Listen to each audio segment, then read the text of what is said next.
U.S., Japan zero in on energy and chips for $550 billion fund. February 13, 2026.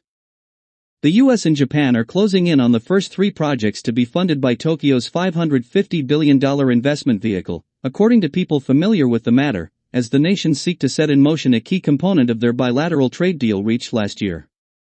The three projects, considered finalists in a review process, are related to a data center infrastructure project led by SoftBank Group Corporation, a deep-sea oil terminal in the Gulf of Mexico, and synthetic diamonds for semiconductors, according to the people, who spoke on condition of anonymity in discussing the content of private negotiations. SoftBank didn't immediately respond to a request for comment. Discussions between U.S. Commerce Secretary Howard Lutnick and Japanese Trade Minister Ryosuke Akazawa will determine whether the two sides are able to reach a final pact.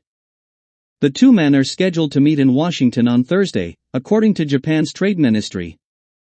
There's no guarantee a decision will be reached this week. Japan's Ministry of Economy, Trade and Industry declined to comment. The U.S. Commerce Department didn't respond to a request for comments sent outside regular business hours. The $550 billion fund is meant to spur a wave of Japanese investment into key U.S. industries and was a central pillar of a tariff deal struck between the two nations last year. Under that agreement, Trump agreed to set levies on all imports from Japan at 15%, lowering the previous duty on automobiles, a critical driver for Japan's economy.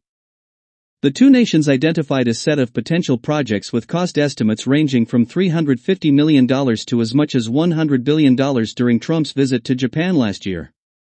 That framework included investments in energy, artificial intelligence, and critical mineral initiatives involving companies including SoftBank, Westinghouse, and Toshiba Corp. After a selection is made, Japan has 45 business days to start funding the initiative, according to an agreement between the countries. If Japan elects not to fund a project, the U.S. could claw back certain revenues or reimpose higher tariffs, according to the agreement. That raises the risk that Trump could raise the duty to the 25% he previously threatened to impose, before Japan agreed to boost investment in the U.S. to help revitalize U.S. industry. Trump has grumbled about the pace of implementation of a similar deal with South Korea, a key competitor with Japan in auto manufacturing. The president has already threatened to hike tariffs on imports from Korea once again, underscoring the link between the investment pledges and the tariff changes that accompanied them. The latest round of talks between Akazawa and Lutnick comes after Prime Minister Sanai Takaichi secured a historic electoral victory earlier this month.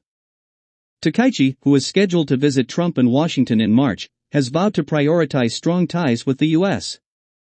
Trump, in turn, praised Takaichi after her electoral triumph, wishing her great success in passing your conservative, peace through strength agenda.